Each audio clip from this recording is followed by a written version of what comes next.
Welcome back to the deep dive.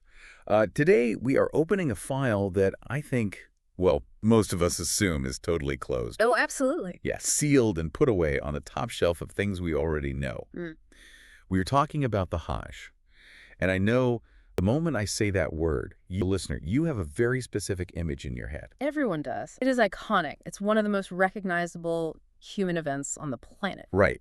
You picture the oceans of people, Literally, millions of people swirling around the Kaaba. You picture the white robes, the heat of the desert, the sheer scale of humanity. You think of it as the ultimate spiritual bucket list item. yes. You go, you cry, you pray for forgiveness, you wash away your sins, and hope You come that... back with a clean slate. Exactly. It's a clean slate for the afterlife. It is deeply personal. It is intimate. It's just between you and the divine. That is the standard definition. It's what you see in the travel brochures. It's what is taught in Sunday schools or weekend madrasas. Right. And honestly, it is what is in the minds of the millions of people who actually book that flight to Jeddah every single year.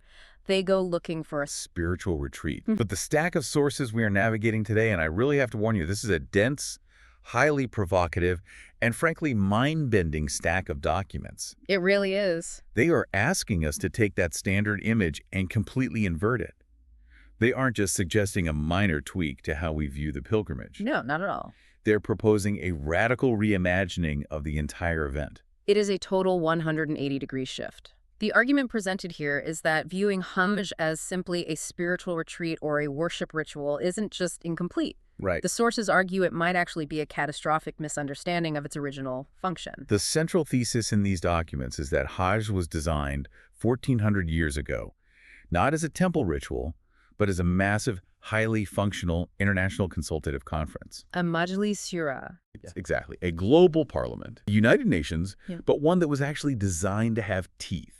One that was designed to get real things done in the real world. And that is a huge claim to unpack. We are talking about taking something that is universally seen as purely sacred and religious and completely reframing it as political, administrative, and constitutional. It sounds almost secular at first glance. It does. But when you comb through the evidence these texts present, looking at the specific geography, the timing, the itinerary, it becomes really hard to unsee it. It clicks into place. They argue we have taken a functional global operating system and over centuries turned it into a purely symbolic ceremony. So our mission for this deep dive is to unpack that distinction. We need to understand the difference between two words that serve as the absolute foundation for this entire argument. Yes, the bedrock. If you don't get these two words, you don't get the rest of the deep dive. We are talking about Islam as a religion versus Islam as a system. Or, as the text put it, mazhab versus deen. That distinction is the Rosetta Stone for this whole topic. You really cannot understand the Hajj as a conference theory if you are still looking at it through the lens of mazhab. So let's set the stage right there. Deen versus mazhab. To the average listener, those might just sound like synonyms. Sure. Faith, creed, it's all the same bucket, right? And I say, what is your religion or what is your deen? Most people today would give the exact same answer. Usually, yes. In modern parlance, they are used completely interchangeably. But the sources we are looking at today draw a sharp, almost antagonistic line between them. Antagonistic. Very much so. They are not synonyms here. In this context, they are opposites. So let's start with mazhab. The religion aspect. Right. In these texts, mazhab, which we translate as religion, is described as a framework strictly for the individual.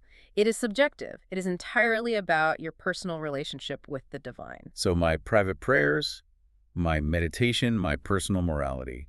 The things I do when no one else is watching in my bedroom? Precisely. In the mazhab mindset, the primary goal is personal salvation. You perform rituals to earn credits, often called thawab in the text, for your spiritual bank account. The payoff is in the afterlife. It is essentially a transaction. I do this ritual here, I abstain from eating this food over there, and I get a reward after I die. It's very me-centric. I am saving my own soul. Right. But here is the core critique found in the sources. They argue that mazhab creates a highly dangerous duality. It separates life into two totally distinct boxes. The spiritual and the worldly. Yes. Like the separation of church and state. Even deeper than that, it is a separation of the soul and the body. In the mazhab view, you can be a highly religious person. You pray 5 times a day, you fast, you wear the specific clothes, you have a long beard, or you cover your hair. Right, you check all the boxes. But your society around you could be totally collapsing. There could be garbage piling up in the streets, corrupt politicians running the government, failing schools, extreme poverty, unsafe drinking water. But you're fine. Exactly. Because you performed your private rituals, you feel safe. You feel you are successful in the eyes of God, regardless of the chaos outside your window. Wow, that is a heavy indictment. It basically says you can be pious while your community burns to the ground. Exactly. It creates a psychological detachment from reality. It allows you to feel holy in an unholy mess. Now contrast that with Deen. The system. Deen, as described in these documents, is the complete opposite of that detachment. It is a collective, organized program for the socioeconomic and political betterment of humanity. And the key phrase here is, In this world. yes, the sources are absolutely emphatic about this. Deen rejects the separation of spiritual and worldly matters entirely. It merges them. It argues that spiritual success is only achieved through solving worldly problems. You cannot be good in isolation. That makes sense. You are only good if you are contributing to a system that eliminates poverty, ensures justice, and manages resources effectively. So in the Deen framework, a ritual isn't just a ritual. It is a means to a practical end. It is a drill. It is training for real life. Every command in the Deen is supposed to have a testable, tangible result. Yes, testable. If a society follows the Deen, the sources say you should be able to measure the prosperity. You should actually see the safety on the streets. You should see low crime rates. And if you don't see those results, if there is hunger or fear or vast inequality, then you aren't actually following the Deen, no matter how many prayers you chant or how many rituals you perform. that is a fascinating lens to look through. It treats theology almost like engineering. Yes. If the bridge falls down, you didn't follow the laws of physics, no matter how much you prayed over the blueprints before you built it. That is the perfect analogy. And this brings us directly to Hajj. Because if you view Hajj through the mazhab lens, the religion lens, it is just a spiritual tour. Right. It's a chance to cry, feel close to God, get that spiritual high. But if you view it through the Deen lens, the system lens. It becomes the annual General Assembly of the system. Exactly. And this is where we really have to look at the architecture of the event. The sources break down the geography of Hajj in a way that creates a narrative I frankly hadn't ever considered before reading this. Same here. Usually the instructions are just go to Arafat on this day, then pack up and go to Mina. It feels Very arbitrary. Just checking into different spiritual way stations to get your passport stamped. Stand here, now walk there, now throw a pebble. It feels like a massive scavenger hunt for blessings. But the texts claim these are actually functional departments of a working conference. Let's start with Arafat. In the traditional ritual view, you stand there in the heat, you pray, you look inward. It is considered the absolute peak of the Hajj experience. But the sources point out the etymology of the word itself. The root word. Right. Arafat comes from the root word arafa, which means to know, to recognize, or to identify. Introduction. Yes, ta'aruf. Mutual introduction. The sources interpret the gathering at Arafat as the global networking hub. The mixer. Exactly. This is where delegates from all over the world, east, west, north, south, physically meet and identify each other. Which makes total practical sense if you think about it. If you are building a global system in the 7th century, there's no Zoom, no telephones, no fiber optics. You need a physical location where regional representatives can verify each other. Right. You need to know who is who. Right. I'm the rep from Cairo. Who is the rep from Jakarta? Exactly. It is the registration desk and the networking mixer all rolled into one massive plane. And the text ties this to the story of Adam and Eve, which is a lovely bit of symbolism that frames the whole concept. Oh, I loved this part of the reading.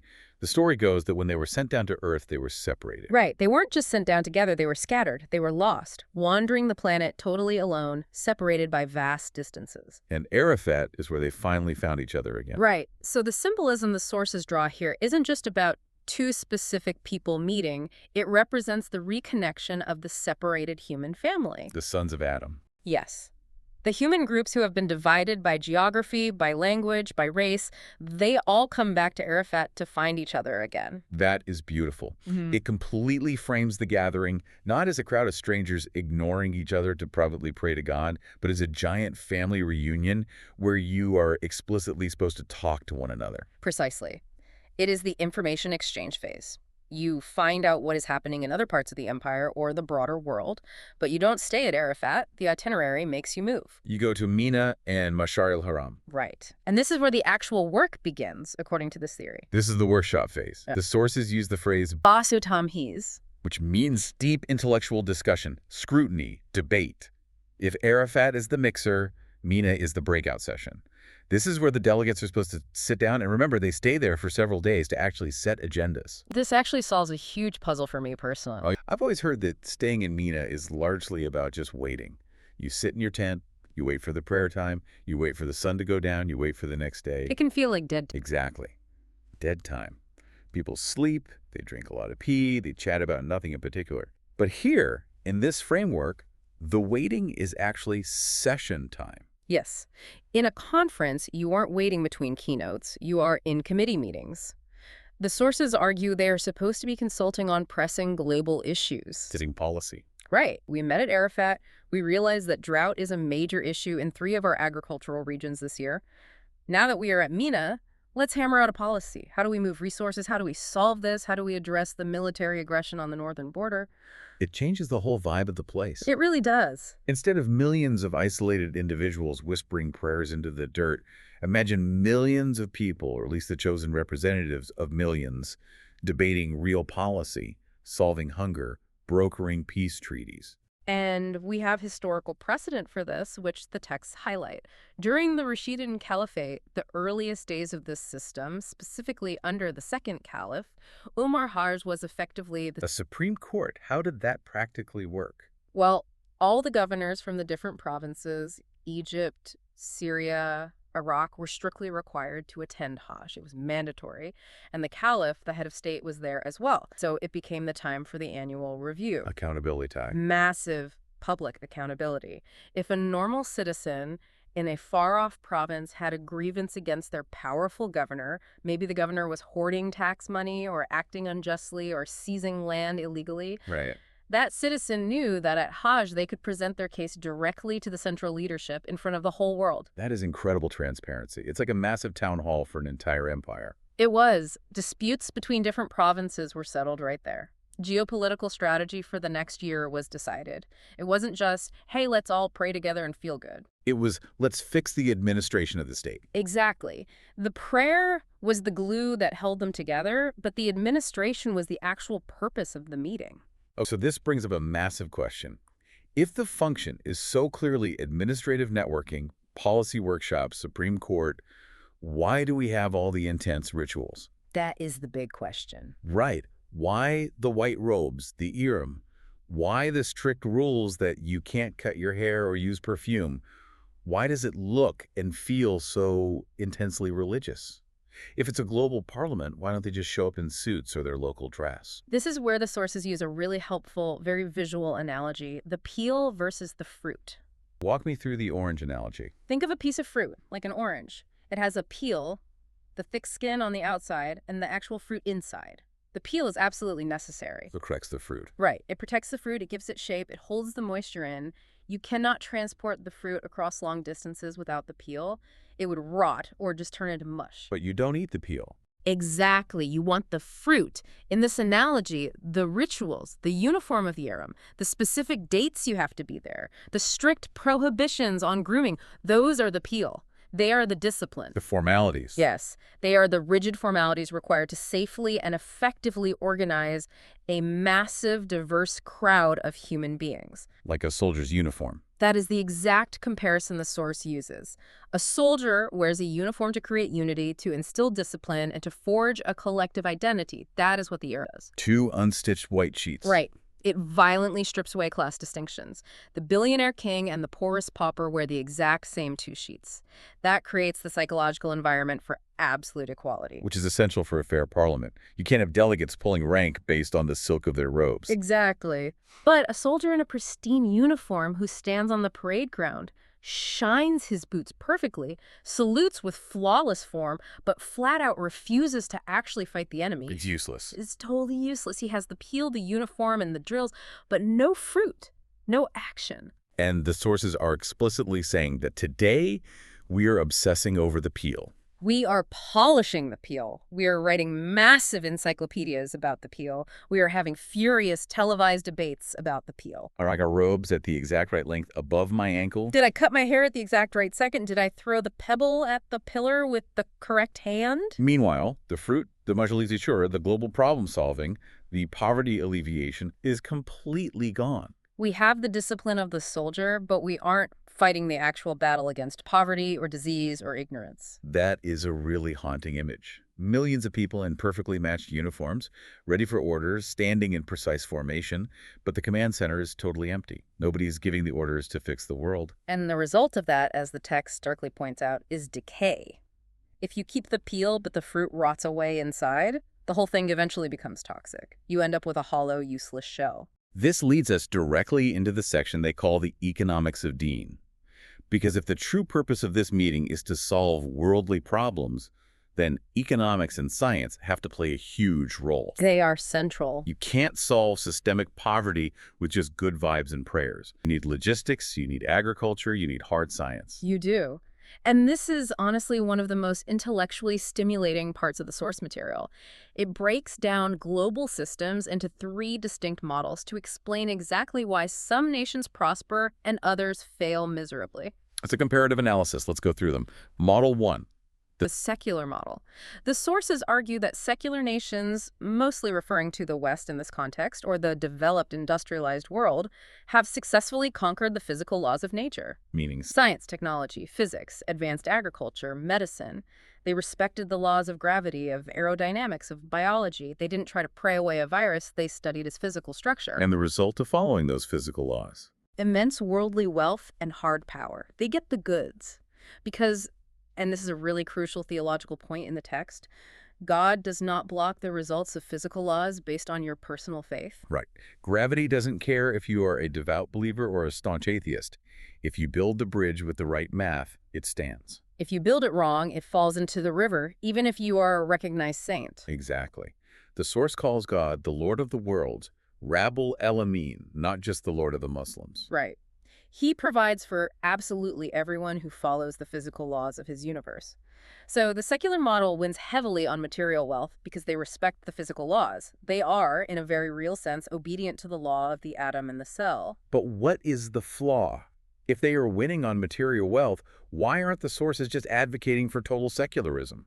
The fatal flaw, according to these texts, is that while they mastered the physical laws, they rely on flawed, human-made social laws to govern their society. So, great tech, but a broken sociology. Essentially. The argument is that human intellect is absolutely fantastic for understanding matter and science. Right. But when humans try to legislate morality, justice, and social structure without divine guidance, they inevitably create deep inequality, exploitation, and moral decay. We see this, the breakdown of the family unit, massive mental health crises, the widening wealth gap where a few people own half the world. Exactly. So they have incredible wealth, but their societies eventually face ruin and collapse from within because the social foundation is cracked. That makes sense.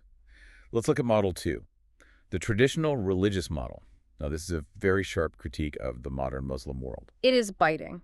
The traditional religious model focuses purely on the spiritual laws, the rituals, the prayers, the obsession with the afterlife, but it completely ignores the physical laws. They ignore the science, they treat the physical world as something dirty to be shunned or just a waiting room to be endured until you die. They pray for rain, but they don't build reservoirs or study meteorology. They pray for health, but they don't fund research for vaccines. And the result of this model? Total deprivation, poverty, subjugation, constant dependence on others for basic survival.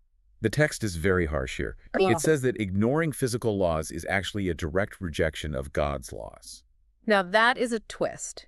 Usually, highly religious people think studying science is too worldly and just praying is the godly thing to do. The sources completely flip that paradigm. They ask a simple question. Who created the law of gravity? Who created the complex biology of a wheat seed? God. Right. So if you willfully refuse to study gravity or biology, you're refusing to study God's actual work. You are being disobedient. Yes. You are ignoring the divine directives that are literally written into the book of nature. Wow, so the scientist working late in the lab looking through a microscope is actually engaging with the divine just as much, if not more, than the person sitting in the mosque. In the system of Deen, absolutely yes. Scientific research is framed as a high form of worship. Which brings us to Model 3, the middle path, the actual Deen. The Deen demands the mastery of both. It is a dual mandate. You must conquer the physical universe through science and technology to create real strength and wealth. And you must govern that newly created wealth using divine social laws that demand absolute justice, equity, and ensure no one is left deprived. It's the ultimate synthesis. It is holistic prosperity. You get the beautiful, secure life in this world-strong infrastructure, advanced healthcare, total food security, which naturally and seamlessly leads to success in the afterlife. Because you actually use those resources to uplift humanity. Exactly. You can't help the poor if you are poor yourself. This connects deeply to a concept in the text called Sari'ul Hisab, instant accountability. Now, I usually think of accountability in a religious context as Judgment Day. You die, you wait thousands of years in a grave, and then you finally get your final report card. That is the classic mazhab view.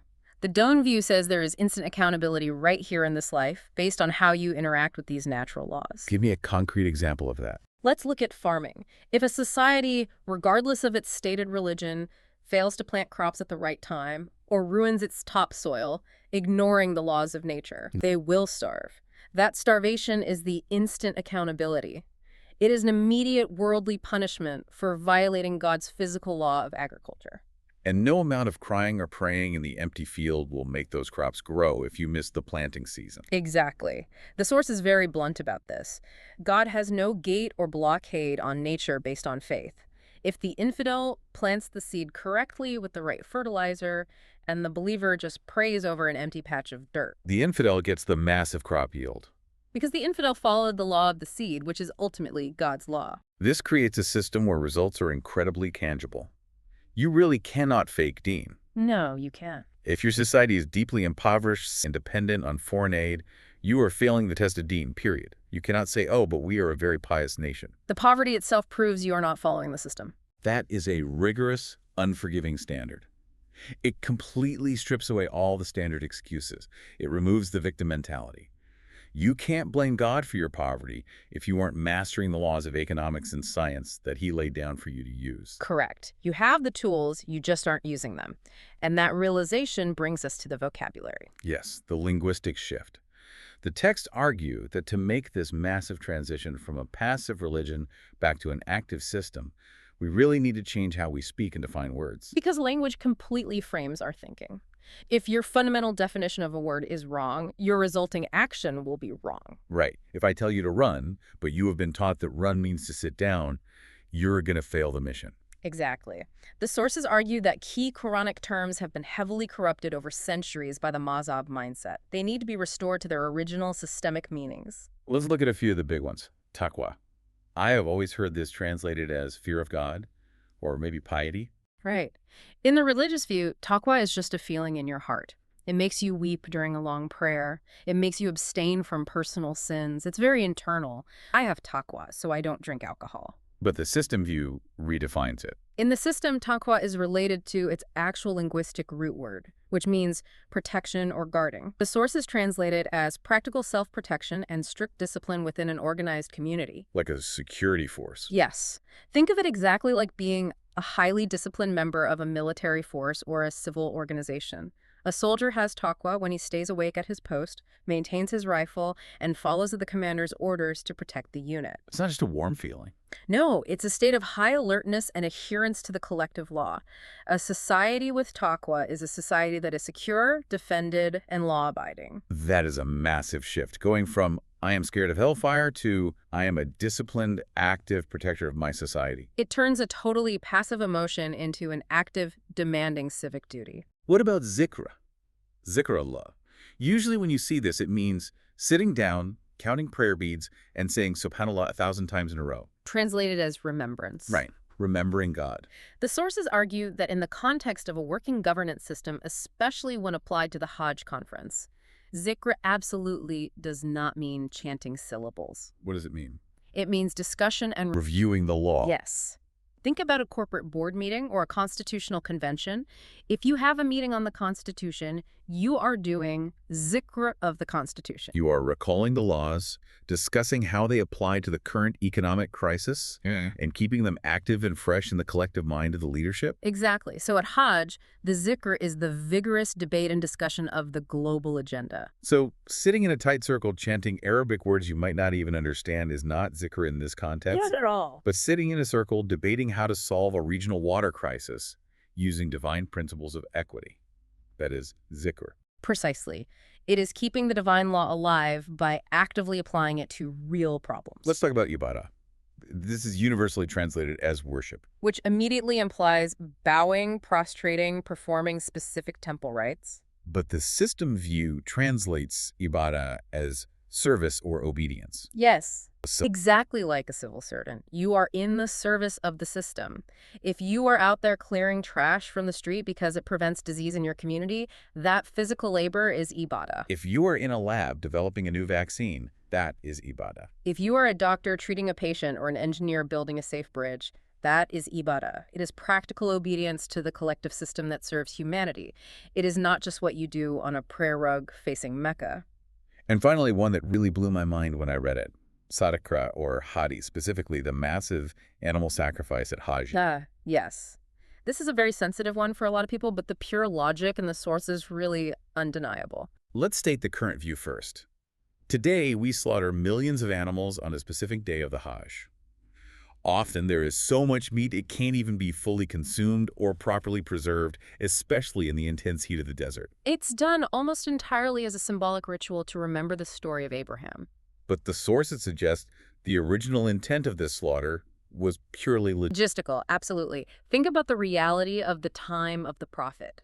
You have tens of thousands of people traveling for months across harsh desert terrain to gather in Mecca for this massive conference. And there are No hotels, no corporate caterers, no industrial restaurants. They are staying there for days of intense meetings. They're gonna get hungry. Very hungry, and they need sheer calories to survive the conference. So the system they set up was essentially a Potluck. Hadi the gift was the requirement for pilgrims to bring livestock. It was walking food supplies brought to the gathering. So you bring a goat all the way from your province, not to spill its blood on the sand to appease God, but to literally feed the delegate from Yemen who didn't have the means to grow enough food. Exactly.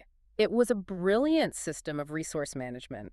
It was essentially a decentralized taxation system designed solely to feed the conference attendees. The spilling of the blood wasn't the point of the exercise. The cooked meat was the point. And The modern critique is that over the centuries, we have kept the act cutting the throat, but we have entirely lost the purpose, which was feeding the conference efficiently.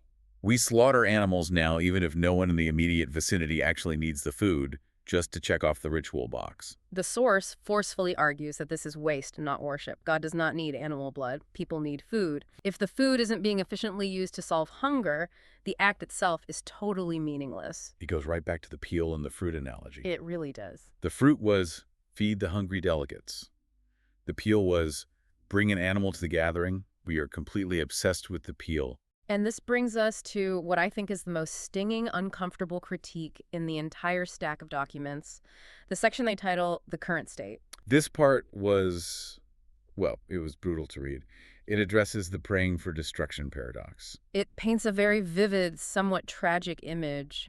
The source describes the modern scene. Millions of Muslims gather at Hajj.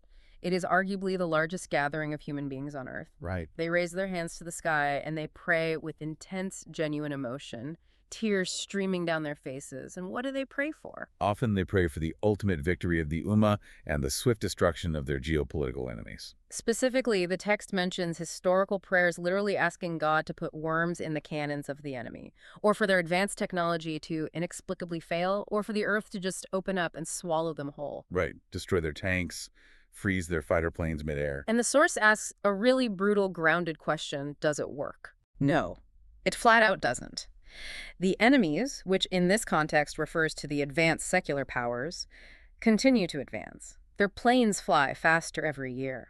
Their tanks get stronger armor. Their economies grow exponentially. Why? Because they follow the physical laws. Because they follow the strict laws of nature.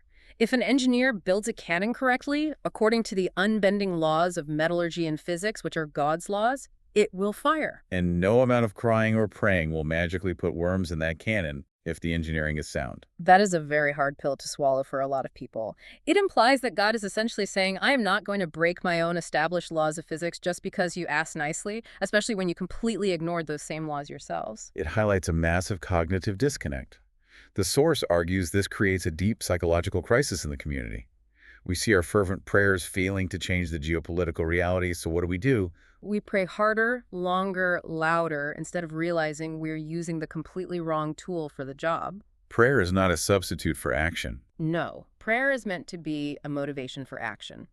You pray for the mental clarity and strength to build the better cannon. You don't pray for the cannon to just magically appear out of thin air. So why hasn't this been corrected? If the historical evidence is there, if the logic of the system is so incredibly strong, why are we still stuck in this passive ritual mode? Why haven't leaders switched back to the deen? The sources identify a huge psychological barrier. They call it false prestige, Arrogance. a toxic mix of arrogance, institutional stubbornness, and a deep fear of losing face. The text uses the term izat nafs, false honor. How does that actually play out in reality? Well, put yourself in their shoes. Imagine you have been a revered religious leader or even just a highly committed follower for 40 years. You have preached every Friday that Hajj is strictly about washing away personal sins. You've preached that science and worldly affairs are secondary to spiritual purity. You've built your entire reputation, your career, your identity on the ritual model. And then someone hands you this text and tells you, actually, you've been entirely missing the point for 4 decades. Exactly. To admit that the system theory is right is to admit that you were fundamentally wrong your entire life. It requires dismantling centuries of entrenched tradition. It requires admitting that the pious poverty of the Muslim world isn't a noble badge of honor, but an actual badge of failure. Yes. And psychologically, it is much easier to just say, the whole world is conspiring against us, than to stand up and say, we failed to follow our own operating manual. That is heavy. It's the sunk cost fallacy operating on a civilizational scale. Most people would rather cling to that false prestige, pretending that they are still the chosen ones despite their obvious real-world failure, than do the incredibly hard, humbling work of self-correction. It creates what the text calls double-mindedness, or hypocrisy. We loudly claim to follow the ultimate perfect truth, but our real-world results are demonstrably inferior to those who follow what we call falsehood. And the source directly challenges the listener on this point. You simply cannot have it both ways. You cannot claim your system is superior if it produces inferior results in the real world. The proof of the pudding is in the eating. If your car doesn't start when you turn the key, it doesn't matter how much you claim to love the brand. The car is broken. You have to open the hood and fix the engine. So where does this leave us? The outro of these texts paints a very specific vision of what could be if we fix the engine. It is the grand vision of the city of peace, Balul Amin. What does that actually look like on the ground? It is a global community where absolutely no individual is left helpless, alone, or deprived of their basic needs. That is the ultimate metric of success. That is the only goal. The Hajj, the rituals, the scientific mastery, the economic policies, they're all just tools to achieve that one single thing, a world where every human being is secure. And the core requirement to actually get there. It cannot be achieved by prayer alone. It requires the highly rational application of divine social laws working perfectly alongside relentless scientific progress. You mean the hardware, the science, and the software, the deen. Yes. It really forces you to look at the world and this event totally differently. Just imagine if Hajj transformed tomorrow. It's a wild thought experiment. Imagine if next year, instead of just being a massive spiritual pilgrimage, it officially became the global policy conference it was designed to be. The actual Majlis Ashura. Imagine if the invitation list wasn't just based on a random lottery for tourist visas, but deliberately included the top scientists, the brilliant economists, the urban planners, and the sociologists from the entire Muslim world. And instead of just walking from Mina to Arafat and back, they spent those days drafting binding, actionable resolutions on global climate change, on systemic poverty alleviation, on brokering actual conflict resolution in war zones. And imagine if instead of buying an animal to slaughter purely symbolically, that money, we are talking billions of dollars, was pooled together into a global resource fund to build state-of-the-art universities or world-class hospitals in the poorest regions. It would fundamentally change the world overnight. It really would. And the most compelling part of this whole deep dive is that the sources argue this was the original plan all along. We don't need to invent a brand new system. No. We just need to dust off the manual and turn the switch back on for the system that is sitting right there, waiting to be used. That is a deeply provocative thought to end on. It asks us to look at our oldest rituals, not as the end goal, but as the practical means to a much bigger end. And it leaves the listener with one final challenge. Are you spending your life polishing the peel, or are you actually doing the hard work to grow the fruit? Expert speaker, thank you for unpacking this massive topic with me today. This was really deep. It was my absolute pleasure. It is a lot of complex material to digest, but it is incredibly worth the effort. And to you, the listener, thanks for joining us on this deep dive. Take that thought with you, chew on it, and we will catch you in the next one. Goodbye. See ya. Yeah.